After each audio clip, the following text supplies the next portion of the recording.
আমি এই আবার আমার কাছে কথাটা হচ্ছে আমি পয়সা আমি কার কথা দিচ্ছি আমার কোথায় তার পয়সাটা কে দেবে তখন দেবে আমি একবার খাইনি কিছু না, আমি 800 টাকা কেন গুনতে যাবো? তুই আমার বললি কেন পয়সা দিবি কেন গুনতে যাবো? আচ্ছা তুই খাসনি আমাকে হ্যাঁ তোমার এই পেটটা মোটা হলো কেন তুই বল 200 টাকা দিয়ে দিবি, আমি 600 টাকা দিয়ে দেবো। 200 টাকা আমি দেবো।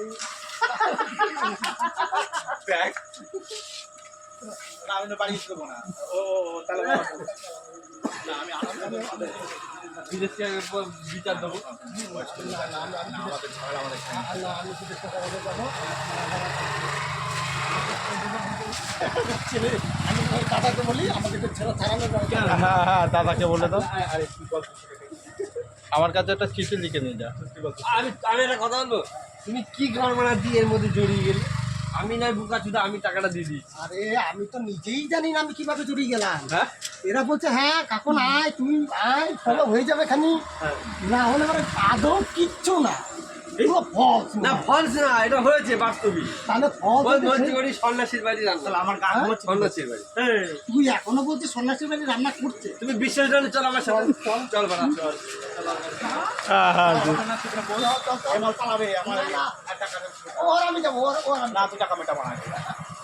এই বলো এগুলো দ্বারা এসে বুঝতে চাইছিস না আমার ভাই দেখলে বলছে কার সাথে কি টাকা মেটানোর কথা বলছিস এত ধাক্কাধাক্কি কেন হচ্ছে একটু প্রথমে মানে সীমা থাকবে না মা এরকম কিছু নাকি? ফোনে খাবি আমাকে ফেলে দিতে বাবা রে বলছে দুজনের সাথে তুই ধাক্কাধাক্কি করছিস কি অত কি অজেনে আমি ফেলে দেবে একদম আমার তোর মারবে আমার ছাড়িস না